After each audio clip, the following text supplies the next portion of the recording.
एक गांव में सीताराम और शीतला नाम के एक किसान दंपत्ति रहते थे। उनका एक बेटा था जिसका नाम गणबा था। जब वह 5 साल का था, उसके पिता का देहांत हो गया। एक साल गणेश चतुर्थी नजदीक आ रही थी और आस पड़ोस के बच्चे खेलने के लिए इकट्ठा हुए थे। बातचीत में पंड्या ने कहा, इस बार मेरे पिताजी घर पर एक बड़ा गणपति ला रहे हैं। हम उसे खूबसूरती से सजाएंगे, ढोल बजाएंगे और मैं पटाखे फोड़ूंगा। फिर मधिया, गोंडिया, गोपू सभी ने अपने घर गणपति के आगमन का वर्णन किया। लेकिन गंबा चुप रहा क्योंकि उसके घर में गणपति स्थापित करने की कोई परंपरा नहीं थी। गोपू ने उससे पूछा, अरे गंबा, तुम अपने घर गणपति क्यों नहीं रखते? मधिया बोला, क्या बात है गंबा, हम सब गणपति लाते हैं, लेकिन तुम अकेले हो जो नहीं लाते। गोंडिया बोला, बेचारे के तो पिता ही नहीं हैं, पैसे कौन खर्च करेगा? बच्चों की बातें सुनकर गणबा के मन में भी अपने घर गणपति पूजन की इच्छा हुई। घर पहुंचते ही उसने अपनी मां को अपनी इच्छा बताई। तब शीतला बोली, गणबा, गणपति का व्रत बहुत कठोर होता है। 21 प्रकार के पत्ते, 21 मोदक, 21 प्रकार के व्यंजन बनाने होते हैं। जरा सी भी चूक हुई तो गणपति नाराज हो सकते हैं। हम गरीब हैं, यह हमारी हैसियत से बाहर है।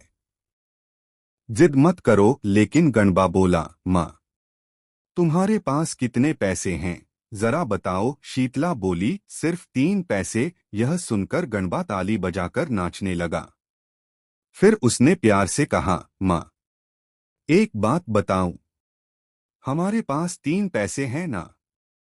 1 पैसे से हम छोटे गणपति लाएंगे, 1 पैसे से साखर खोबरे मीठा नारियल लाएंगे और 1 पैसे से तेल लाएंगे ताकि दीपक जलाकर खुशी से पूजा कर सकें। अपने बेटे की प्रबल इच्छा देखकर शीतला ने वैसा ही किया।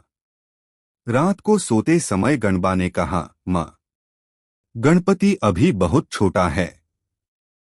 अगर साखर खोबरे खाकर उसे पेट में दर्द हो गया और रात को बाहर जाना पड़ा तो क्या होगा? शीतला बोली, हम गणपति से 5 हाथ दूर, 1 हाथ गहरा और 1 हाथ चौड़ा एक गड्ढा खोदेंगे और उसके ऊपर एक गत्ता रख देंगे। सुबह उसे निकाल देंगे। गणपति विसर्जन के बाद हम गड्ढे को भर देंगे। यही हुआ। गणबा ने हाथ जोड़कर गणपति से कहा, गणपति बप्पा, आपको मोदक बहुत प्रिय हैं, लेकिन हमारे पास 1 पैसा ही था, इसलिए हमने साखर खोबरे दे दिए। अगर आपको ये नहीं पचते और पेट में दर्द होने लगे और आपको बाहर आना पड़े तो आप इस गड्ढे में बैठ जाइए, मैं तुरंत गत्ता हटा दूंगा। यह कहते कहते गणबा सो गया।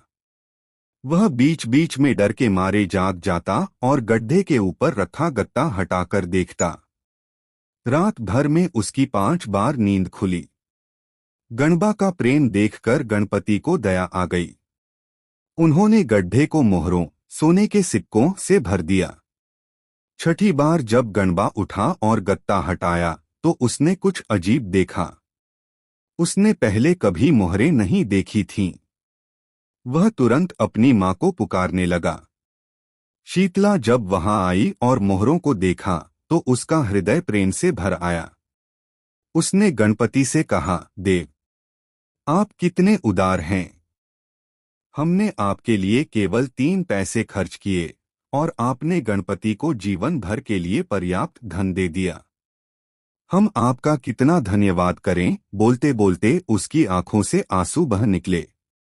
उसने प्रणाम किया और प्रार्थना की कि अगले साल वह गणपति के साथ धूमधाम से पूजा करेगी। शाम को भारी मन से उसने अपने छोटे गणपति को पड़ोसी के गणपति के साथ विसर्जित कर दिया।